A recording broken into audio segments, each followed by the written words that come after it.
Today's November 30th. So what? That's not a special day at all. Except it is.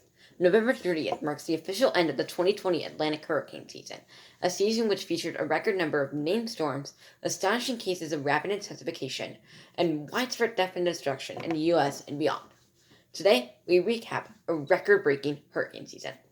Now, before we get into the sheer craziness of the season, I'd appreciate like the video, subscribe to the channel, and hit the notification bell so that you repeat your content.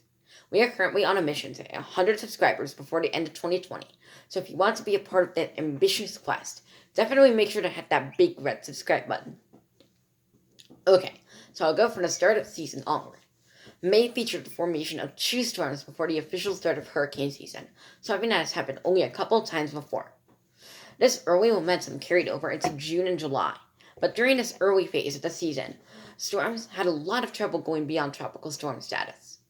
This doesn't mean that there weren't any impacts. In fact, tropical storms Cristobal and Faye caused significant impacts to the U.S. Interestingly, Tropical Storm Faye was when my coverage of the season started.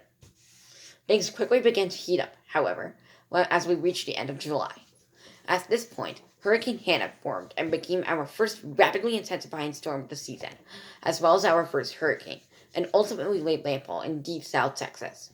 Turning the calendar to August, Hurricane Isaias brought a path of destruction for the South Carolina northward, with even coastal Maine under a tropical storm warning.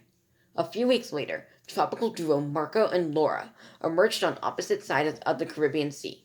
Both storms achieved hurricane intensity, but while Marco mostly fizzled off the Louisiana coast, Laura pushed on, rapidly intensifying into our first Category 4 hurricane of the season, before making landfall near the hamlet of Cameron, Louisiana. This is where things really get intense. After this, we had Hurricane Nana, which destroyed lots of bananas in Belize, and Tropical Storm Omar, which didn't really do anything. The most active portion of the season began with Hurricane Paulette, which joined an elite club of hurricanes that made a direct landfall on Bermuda, as well as straight up refusing to dissipate. Our next major storm after that was Hurricane Sally, which stalled over Alabama and Florida as a Category 2 hurricane, bringing heavy wind and rain to both states, even destroying a brand new bridge. I'm not even joking.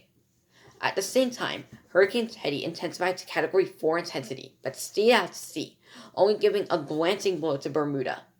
From here on out, we entered Greek territory. Tropical Storm Alpha brought wind and rain to Portugal, while Tropical Storm Beta swamped coastal Texas. After this point, things get a little less active, but still pretty crazy. Hurricane Delta exploded into a Category 4 hurricane in the Western Caribbean, then proceeded to make a Category 2 landfall, in virtually the same spot Laura made landfall barely a month earlier.